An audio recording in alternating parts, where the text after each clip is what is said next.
Muito bem-vindo mais uma vez à nossa sala de ensinamento.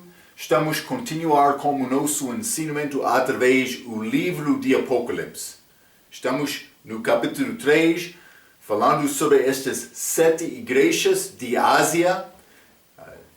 Jesus mandou João para escrever, enviou do anjo, mas já falamos sobre 5 destas igrejas: Éfeso, totalmente proposto; Esmirna, Mira; Pérgamo, muito casamento; Tiatira, odor de aflição; também Sardas, os vermelhos.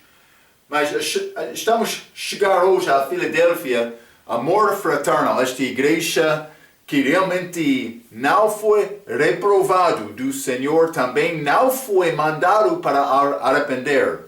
Então, há boas coisas que achamos com esta igreja e é bom entender o que elas fizeram. Por que é que Deus abençoou esta igreja? Devemos examinar estas características porque devemos ter desejo a seguir este mesmo fé e obediência delas, mas elas guardavam a palavra de Deus. É a nossa tarefa também. Jesus disse a Marta, falando sobre Maria, uma coisa é necessária. E Maria já escolheu aquela boa parte. Então, mas simplesmente vou ler um pouco. No nosso estudo sobre a história da igreja, combinamos esta igreja com o tempo das grandes despertamentos em Europa e América. Quando ensinamos a história da igreja, esta igreja Filadélfia chegou mais no início, ou pode ser no fim da Reforma, até este último passo, igreja de Laodiceia, mas igreja morno. Mas não esta Filadélfia, durante este período que falamos, foi grandes despertamentos, mas também eu quero dar exemplo, o meu professor deu sobre esta era, com 2 homens. Simplesmente eu li isto em preparação deste estudo, mas ele deu uma palavra de Joel Wesley, também este George Whitefield. Do respeito de Wesley, ele disse, mas ele pregou em Dublin, na Irlanda, e quando os católicos tentaram apedrejá-lo e impor-lo de uma estátua que ele estava de pé, uma estátua da Virgem Maria de 3 metros de altura, ele estava a pregar lá, um católico caiu e quebrou a perna. Outro foi atingido na boca com uma pedra atirada em Wesley, e a mão de um homem foi rachada quando ele tentou calar a boca de Wesley. Então, mas eles queriam apedrejar Wesley. Ele estava lá a pregar, mas um caiu, quebrou a perna dele, ou o pé dele. Não, é perna também. Outro cortou a mão dele, tentando fechar a boca de Wesley. Mas Deus protegeu Wesley com aquela pregação. A coragem destes homens deste período, grande coragem. Outro, George Whitefield, simplesmente vou ler a pequena história sobre ele. Ele tinha uma arma apontada para ele cerca de 1 metro atrás das suas costas, por um homem que disse: se você não calar a boca, eu vou explodir sua cabeça. O que fez Whitefield? Whitefield continuou a pregar, pregando. E o homem caminhou ao redor dele por 10 minutos, colocando a arma no nariz, depois no ouvido, depois nos olhos, depois no estômago, dizendo: eu vou explodir sua cabeça. Finalmente, o homem parou cerca de 3 metros atrás de Whitefield, puxou o gatilho e a arma explodiu e tirou as mãos daquele homem. E apenas tirou a camisa de Whitefield de suas costas. Deus estava a proteger aquele homem. Homens de coragem foram ligados com esta era da igreja da Filadélfia, como nosso estudo da história da igreja. É como a coragem e fé daquelas na igreja primitiva. Paulo disse, ele é o nosso exemplo. Quem está a viver como o apóstolo Paulo hoje? Ele ainda é o nosso exemplo? Devemos examinar a vida dele, hein? É a nossa tarefa. Espero que vai observar o que Paulo fez. Ele entrou em lugares pregando o Evangelho, pregando Cristo, morto, ressuscitado, dom gratuito da vida eterna, salvação para a graça por meio da fé. Ele guardou a palavra do Senhor. Ele sabia o que são os mistérios de Deus. Foram dados a ele pela revelação de Cristo. Também, já sabe estas? Tem responsabilidade então. Mas, Filadélfia, amor fraterno, elas guardavam a palavra do Senhor. Não vamos achar isto. Simplesmente, vamos começar, vou ler versículos 7 a 13 neste Apocalipse, capítulo 3. Hein? Apocalipse, capítulo 3, versículo 7 diz: E ao anjo da igreja que está em Filadélfia escreve: Isto diz o que é santo, o que é verdadeiro, o que tem a chave de Davi, e que abre, e ninguém fecha, e ninguém abre. Conheço as tuas obras. Eis que diante de ti pus uma porta aberta, e ninguém há por fechar. Ele deu esta oportunidade a esta igreja, tendo pouco força, guardaste a minha palavra e não negaste o meu nome. Eis que eu farei aos da sinagoga de Satanás, aos que se dizem judeus e não são, mas mentem, eis que eu farei que venham e adorem prostrados até os pés e saibam que eu te amo. 10. Como guardaste a palavra da minha paciência, também eu te guardarei da hora da tentação que há de vir sobre todo o mundo, para tentar os que habitam na terra. Eis que venho sem demora. Guarda o que tens, para que ninguém tome a tua coroa. A quem vencer eu o farei coluna no templo do meu Deus, e dele nunca sairá. E escreverei sobre ele o nome do meu Deus, e o nome da cidade do meu Deus, a Nova Jerusalém, que desce do céu do meu Deus, e também o meu novo nome. Então, 4 coisas, vamos entrar isto um pouco. Versículo 13, quem tem ouvidos, ouça o que o Espírito diz às igrejas. É nosso aviso de hoje, porque estamos a ouvir estas palavras. Devemos receber estas palavras nos nossos corações. Está a ver, Deus quer isto. Versículo 1. Filadélfia significa amor fraterno, mas o que escreveu, ele que é santo e o que é verdadeiro, o que tem a chave de Davi.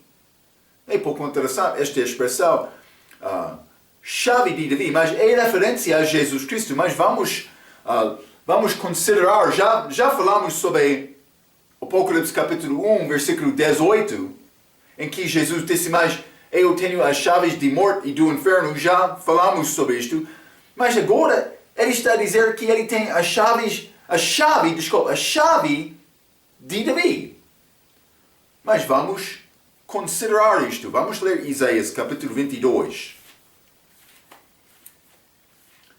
Isaías 22, e quero ler versículo 20 a 23.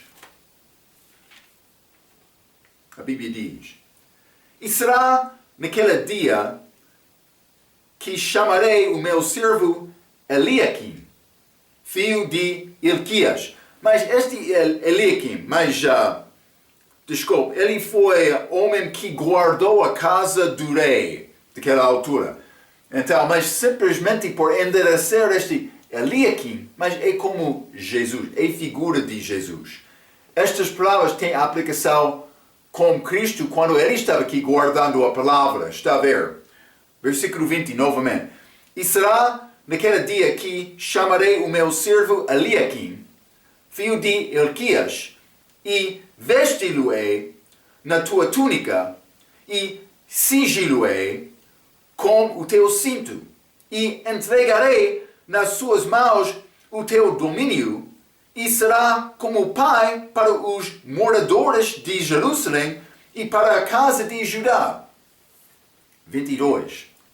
E porei a chave da casa de Davi, está a ver, sobre o seu ombro, e abrirá e ninguém fechará, e fechará e ninguém abrirá. E fiço-lo-ei como há um prego num lugar firme, e será como um trono de honra para a casa de seu pai. Então, mas simplesmente eu escrevi um pouco, mas esta passagem, o Senhor fala sobre Jesus Cristo usando o nome da pessoa que guardou a casa do rei, este Eliakim. Esta passagem é profética, que combina com a restauração do reino davídico que pertence aos judeus. Também vamos ler este Lucas capítulo 1, simplesmente esta confirmação que foi dada a Maria quando o anjo apareceu. Lucas capítulo 1, vou ler versículo 32. Este será grande e será chamado Filho do Altíssimo. E o Senhor Deus lhe dará o trono de Davi, seu pai. Então, mas Cristo veio aqui, também ele veio para dar-nos salvação. Também hoje, no nosso dia, a maneira para ser salvo é ser uma parte da igreja, mas é receber Cristo. Mas por receber Cristo, eu sou colocado, batismo do Espírito Santo, dentro deste corpo espiritual. Eu sou uma parte desta igreja. Agora, é a maneira de ser salvo, também para os judeus. Mas Cristo veio aos judeus. Também ele vai reinar sobre os judeus. Ele foi enviado à casa de Israel. Ele vai sentar-se naquele trono de Davi e reinar sobre toda a terra. Já falamos sobre estes assuntos. Como é que a igreja é ligada com isto? A igreja é a esposa de Jesus. Gentio, como Ruth, como judeu Boazi, no livro de Ruth. Então, vamos ser ligados com Israel, com Judá, porque Cristo era de Judá, e de Judá, vou dizer isto, ele está a viver, mas também ele vai estar em Jerusalém, reinando. Mas quero dizer uma coisa, somos ligados com ele, mas ele vai reinar também, Israel vai ser ligado com ele. Mas nós somos a esposa dele, mas outros vão participar durante este reino milenar dele. Então é nosso privilégio ter esta oportunidade agora. Está a ver? Mas para mim, ter esta oportunidade é nessa agora confiar em Cristo. No futuro, vai ser outras maneiras para participar, mas não. Há uma esposa só que pertence a Cristo, que é a igreja. Mas ele vai lidar-se com Deus Pai, com Israel também, que é mais ligado com Deus Pai. Quero te ver isto. Ele disse que abre e ninguém fecha. E fecha e ninguém abre. Mas já falamos várias vezes, porta aberta é uma oportunidade para pregar a palavra de Deus. Vamos ler Atos capítulo 14. Atos 14, vou ler versículo 27. A Bíblia diz: E quando chegaram e reuniram a igreja, relataram qual grandes coisas Deus fizera por elas e como abrira aos gentios a porta da fé. Está a ver? Isso é Paulo também, Barnaby, elas foram aos gentios, mas porta aberta. Vamos ler 1 Coríntios capítulo 6. 1 Coríntios capítulo 6, vou ler versículo 9. A Bíblia diz: Não sabeis que os injustos não herdarão, mas pode ser referência errada, peço desculpa. Paciência comigo. Desculpa, eu estava em capítulo 6, 1 Coríntios 16, versículo 9. Vou ler novamente. Porque uma porta grande e eficaz se me abriu e há muitos adversários. Paulo escrevendo, ele diz mais, a porta aberta, oportunidade para pregar. Mas não somente isto, 2 Coríntios capítulo 2, e vou ler versículo 12. Ora, quando cheguei a Troade para pregar o Evangelho de Cristo, e abrindo-se-me uma porta no Senhor, mas uma porta, oportunidade de pregar. Mas ele deu porta aberta a esta igreja Filadélfia também. Então, mas parece ser ligado com os judeus porque achamos esta chave da casa de Davi. Então, simplesmente quero te notar esta distinção. É a chave de Davi, não a chave da casa de Davi, mas também esta oportunidade aqui parece ser ligado com, pode ser pregação do reino. Pelo menos eles vão pregar aquela mensagem durante a tribulação. Podemos dizer isto. O contexto destas coisas são judaicas. Eu estou a dizer, doutrinalmente é ligado a estas igrejas com tribulação. Mas, devocionalmente, pode ser historicamente, mas alguns vão dizer profeticamente, falando sobre a idade da igreja, são ligados com coisas na nossa idade agora.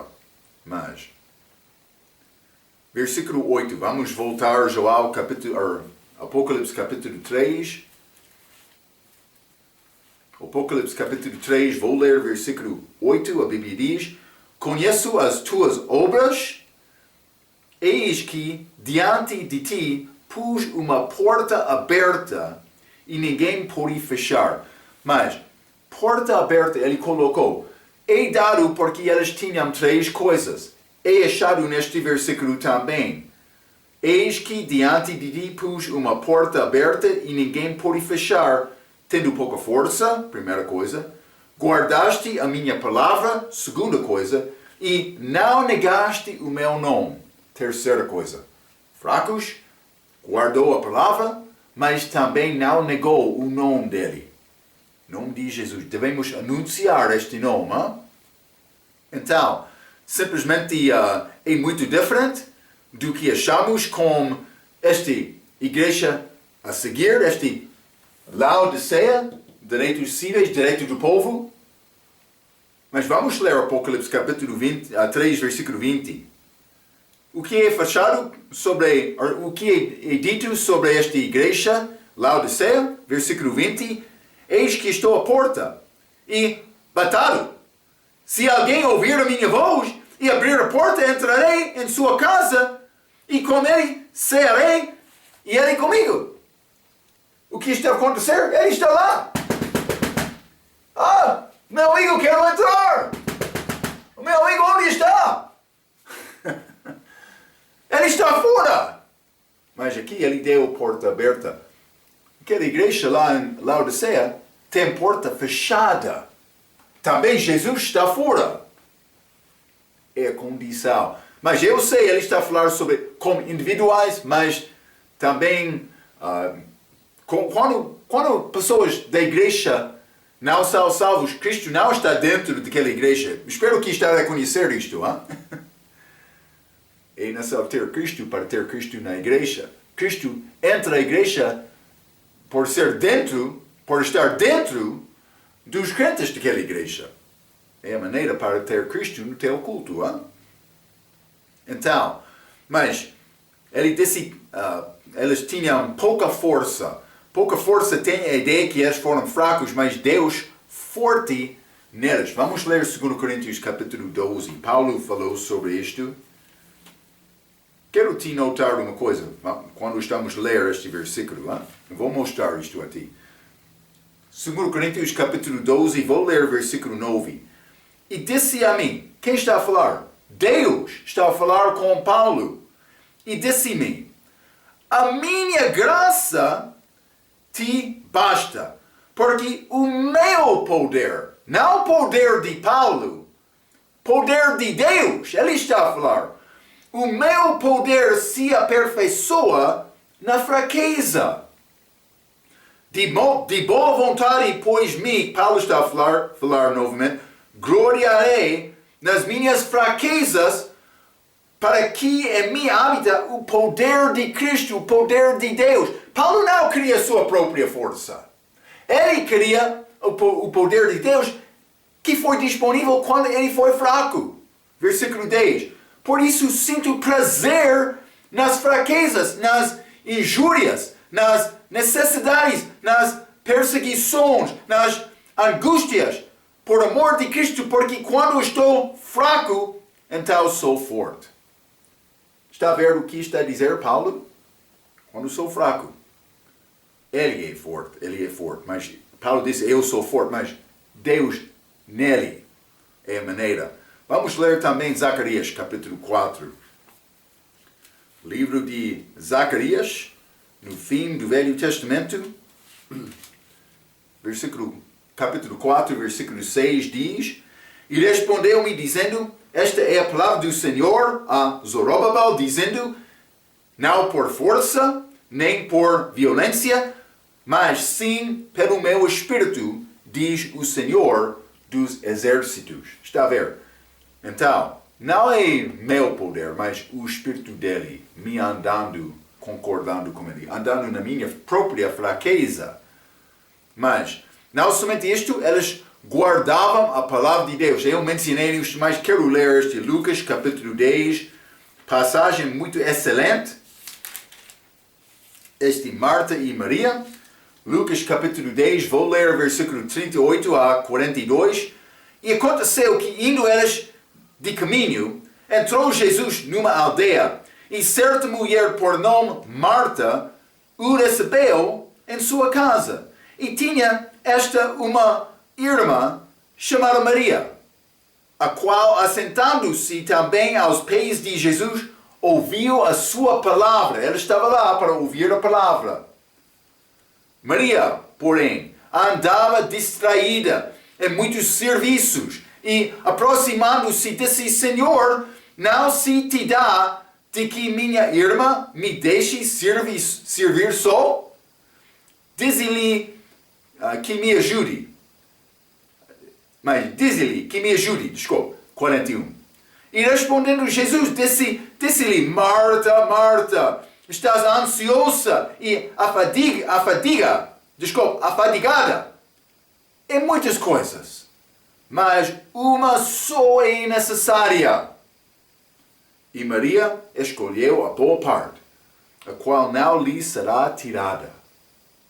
Uma coisa só é necessária. É aprender esta palavra. Mas Marco, temos programas também. É não só organizar este edifício, fazer limpeza, outra coisa. A Marta foi preocupada por fazer limpeza da casa dela, hein? Mas organizar o serviço da casa dele pode ser melhor, mas quero te entender uma coisa é necessária. É necessário saber mais sobre Cristo. É exatamente isto. Vai achar Cristo nesta palavra. Devemos ficar, memorizar, meditar, estudar, como oração sobre esta palavra. Então, mas eu escrevi isto também. Mas vamos ler outros versículos. Eu estou a ler outra nota, mas é importante. Está a guardar a palavra, está a estudar, está a meditar, está a memorizar, ou está a desenvolver a sua própria ideia, sua própria religião, a sua própria tradição. Há muitas tradições nas igrejas hoje que são contrárias à palavra. Como é possível estas traduções entrou, mas homens não estavam a procurar a palavra? Vamos ler 1 Tessalonicenses capítulo 2. 1 Tessalonicenses capítulo 2, vou ler versículo 13.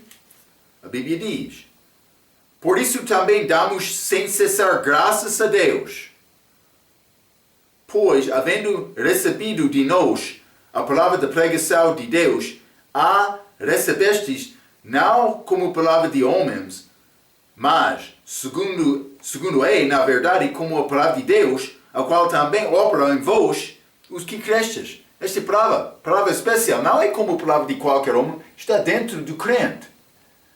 Vamos ler Atos, capítulo 17.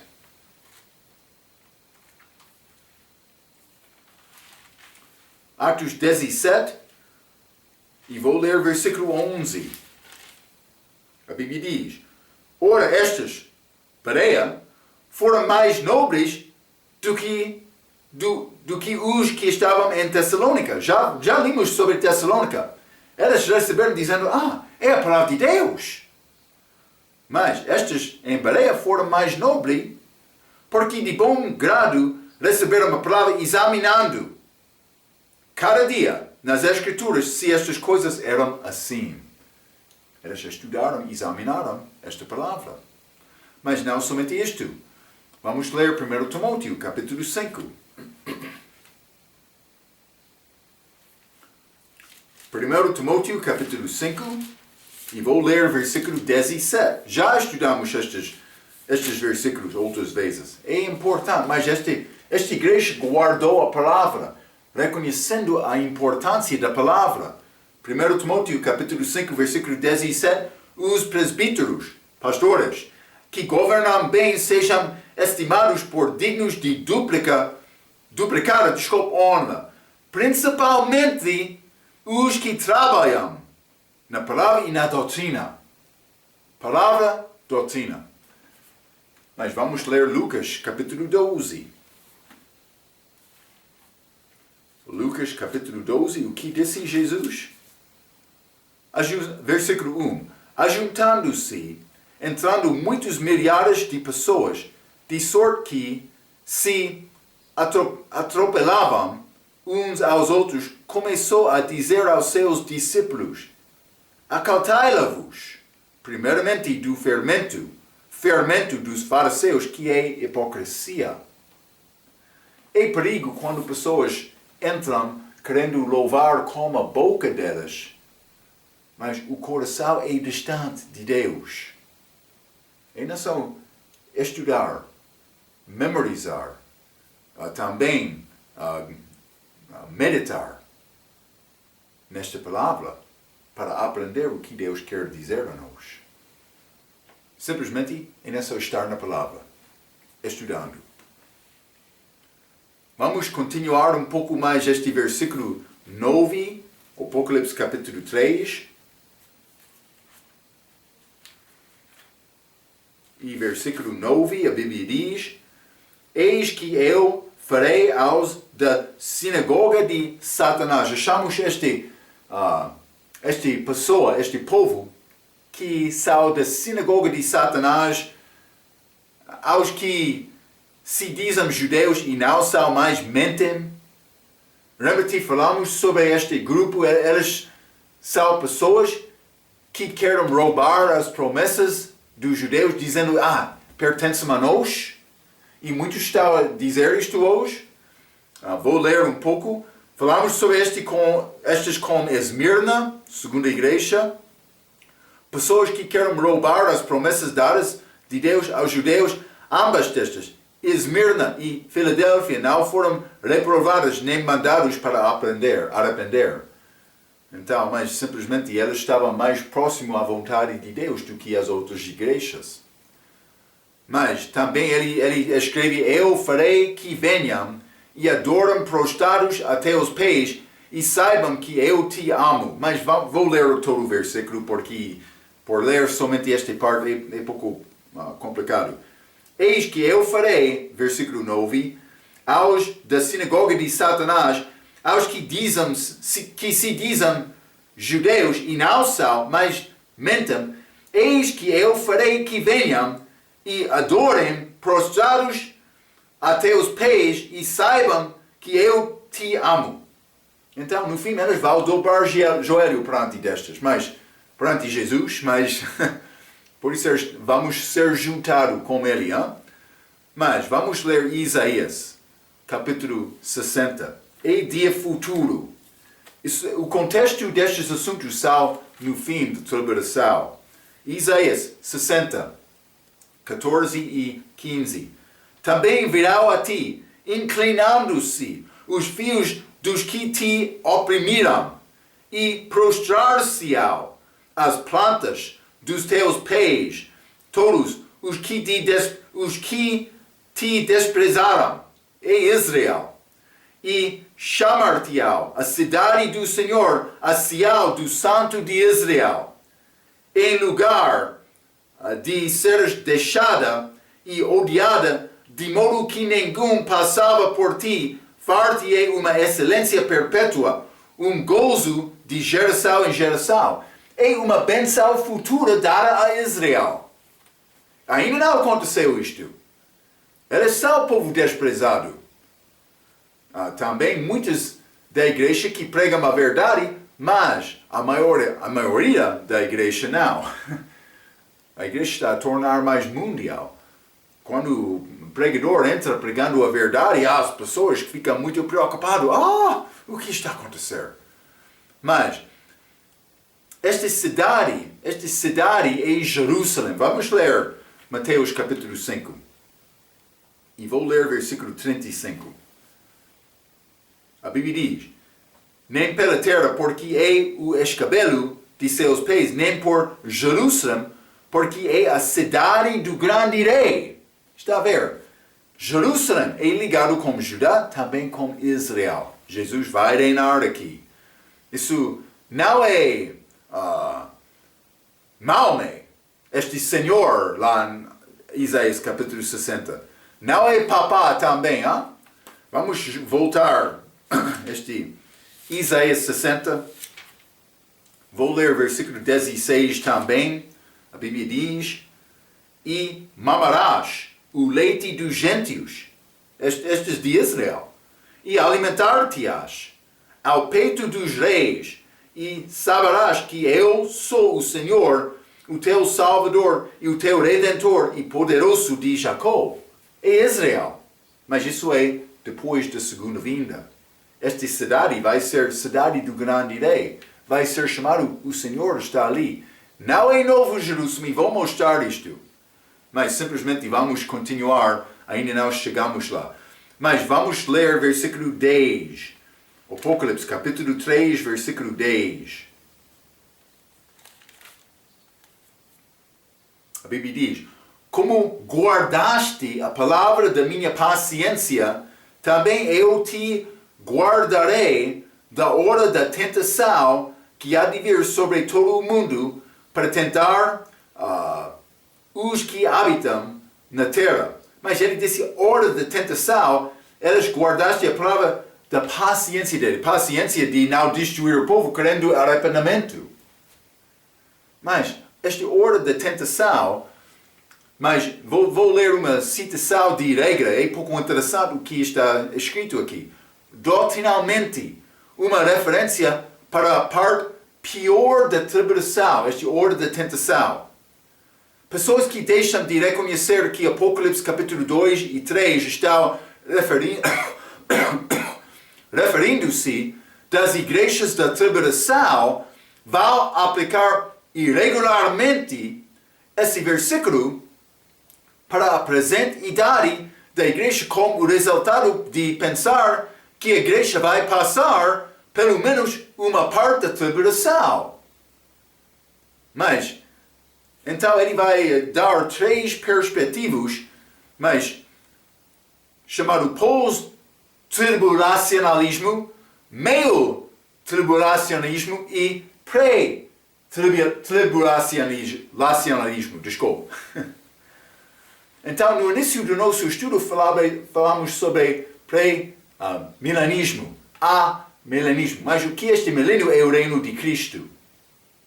Então, este amilenismo quer dizer mais não há milênio. Pós-milenismo quer dizer mais este reino vai entrar 1000 anos, então depois Cristo vai voltar. Também outra perspectiva pré-milenismo, que diz que Cristo vai voltar antes do reino milenar. É o que a Bíblia ensina, pré-milenismo. Ele vai voltar antes de reinar. Mas achamos esta outra perspectiva de respeito da tribulacionismo. Alguns vão dizer pós-tribulacionismo, dizendo que Cristo vai voltar para a igreja no fim da tribulação. Outros querem dizer meio tribulacionismo, dizendo mas ele vai voltar no meio da tribulação. Mas outros pré-tribulacionismo, ele vai voltar antes da tribulação. É o que a Bíblia ensina. Ele vai salvar a igreja antes de entrar este tempo de tribulação.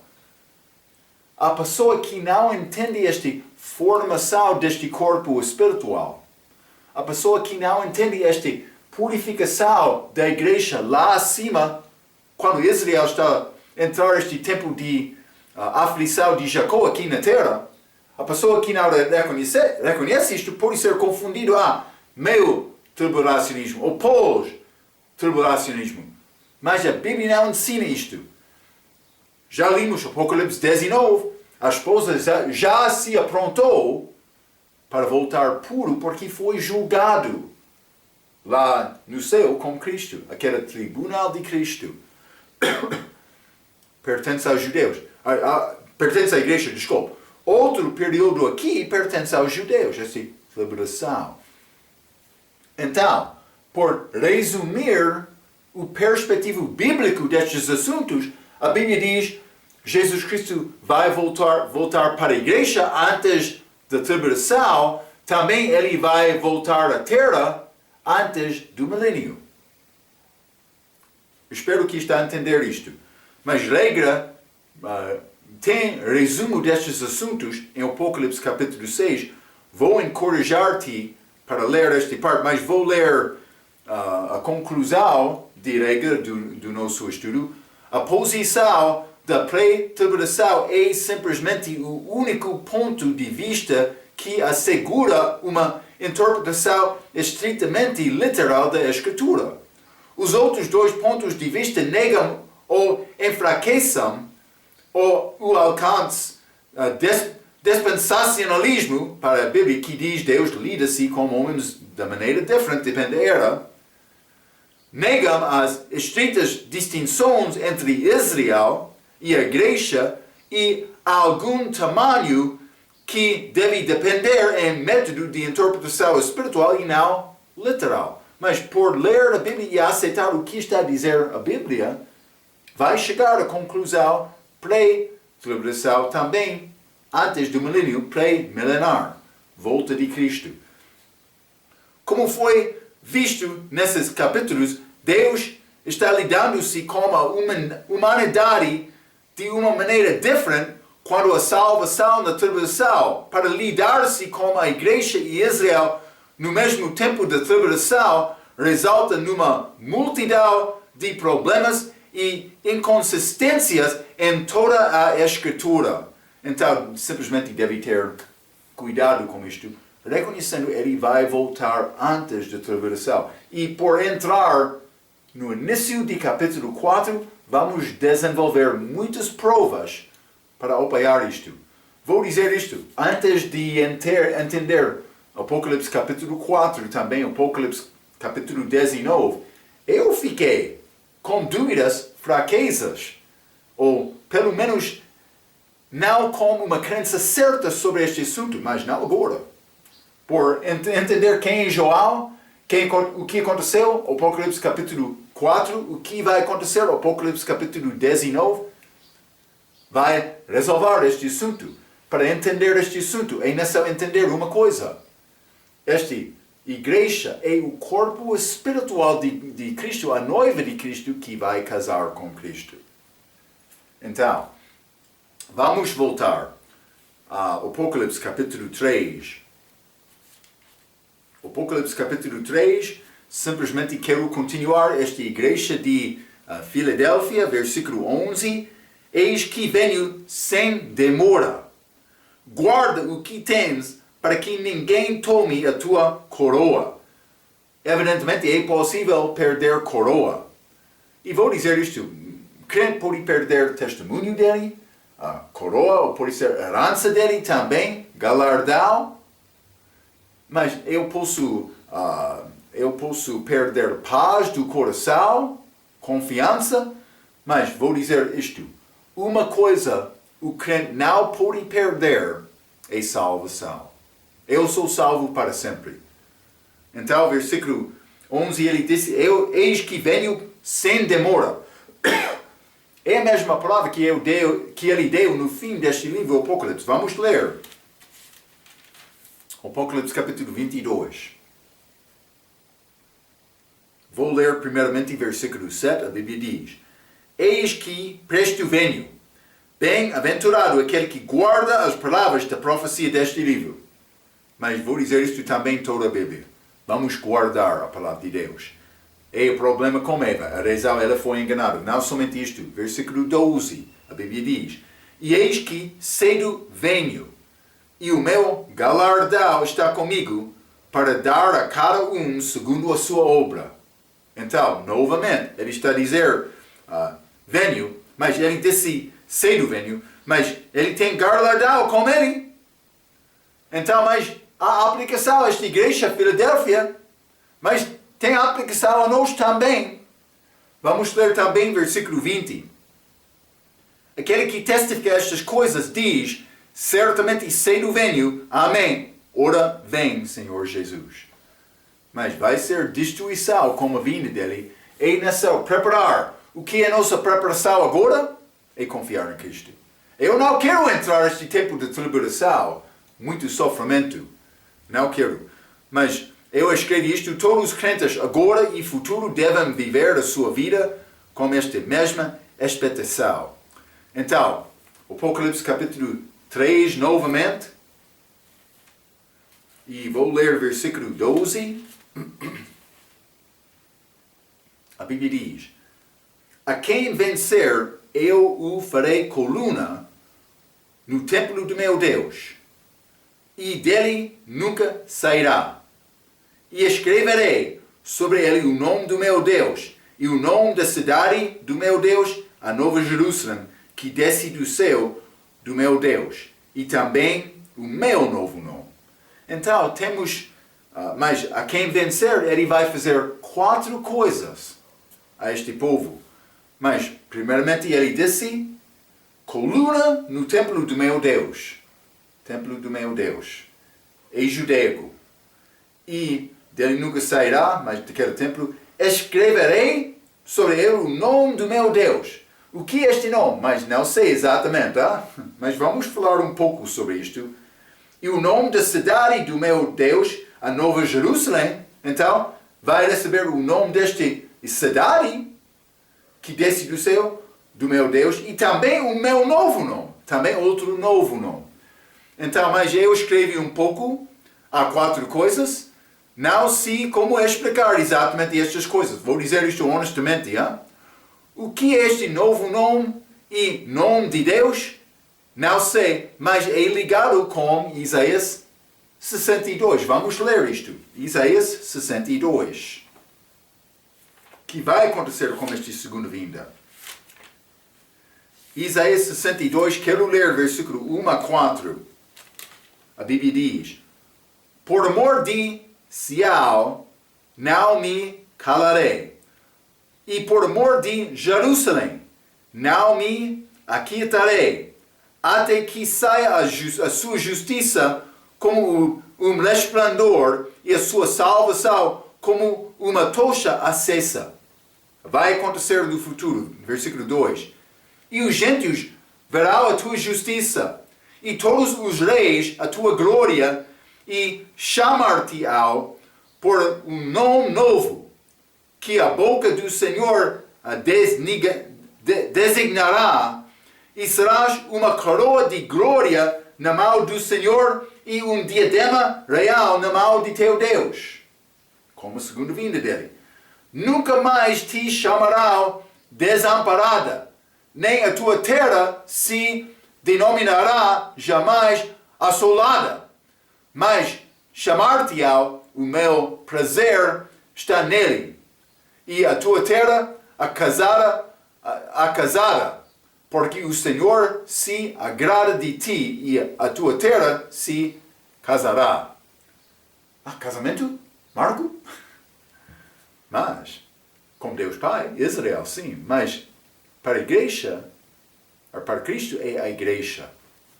Então, achamos este templo nesta passagem, mas também o nome do Novo Jerusalém. Mas outros vão entrar dizendo, mas este Jerusalém, como a segunda vinda de Cristo, este reino milenar, aqui na terra é Nova Jerusalém. Mas cuidado com isto. Vamos ler Ezequiel 48. Já li este versículo várias vezes. Ezequiel 48, versículo 35. 18.000 canas por medida.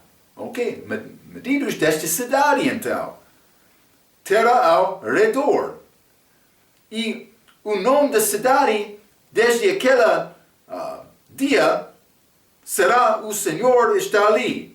Então este complemento, largura também da cidade, mas por calcular é a cerca de, vou dizer, 100 quilômetros. Então, é grande cidade. 100 quilômetros ao redor pode ser, não? Complemento também largura. Mas, este Novo Jerusalém é muito maior do que isto. Aquelas medidas achamos de Novo Jerusalém podem quase cobrir completamente este meio leste. Peço desculpa. Está a ver? É muito simples.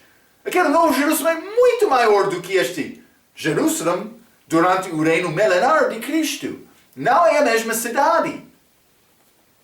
Também Nova Jerusalém é a esposa de Cristo. Este Jerusalém, quando Jesus está a reinar, o Senhor está ali, sim, mas não está a dizer esposa do Senhor. Não. Cuidado com isso. É necessário reconhecer, há promessas para a igreja, também promessas para Israel. Este Velho Testamento é cheio com estas promessas. É necessário minar este ouro desta palavra. Então, simplesmente, vou dizer isto, achamos também o templo e o nome da Nova Jerusalém, o contexto é futuro. Mas já limos Ezequiel 48, 35, que não é Nova Jerusalém.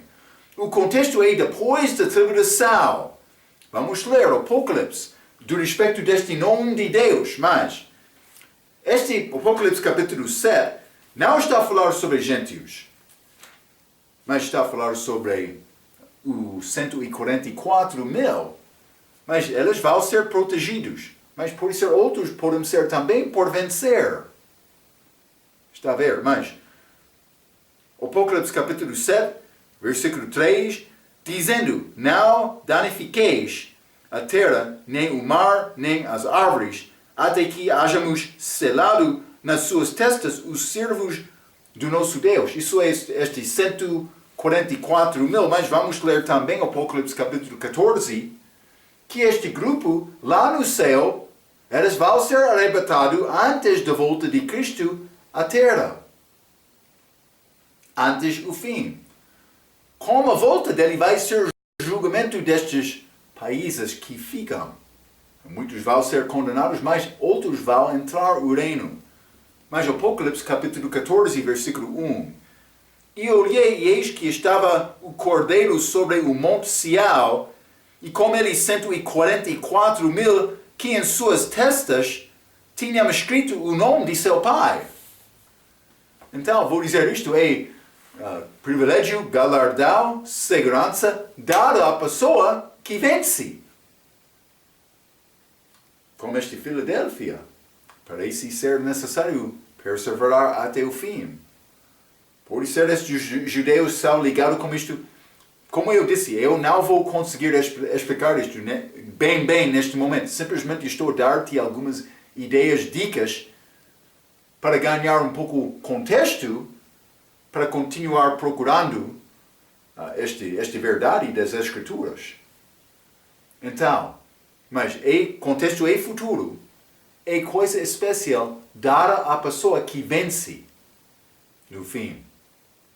Mas para mim, a minha vitória já aconteceu, porque já confio em Cristo. Já falamos sobre isto através destas igrejas, este período da igreja. Então, em Filadélfia, eles não foram reprovados. Esta igreja não foi reprovada. Também, eles não foram mandados para arrepender. Por quê? Porque eles guardavam a palavra de Deus. Deve ser a nossa tarefa. Uma coisa é necessária. Espero que vai guardar este pensamento. É necessário procurar entender estes assuntos de Deus. Devemos dedicar-nos a Deus desta maneira. Vamos falar mais sobre isto até a nossa próxima vez. Pela sua atenção, quero dizer muito obrigado.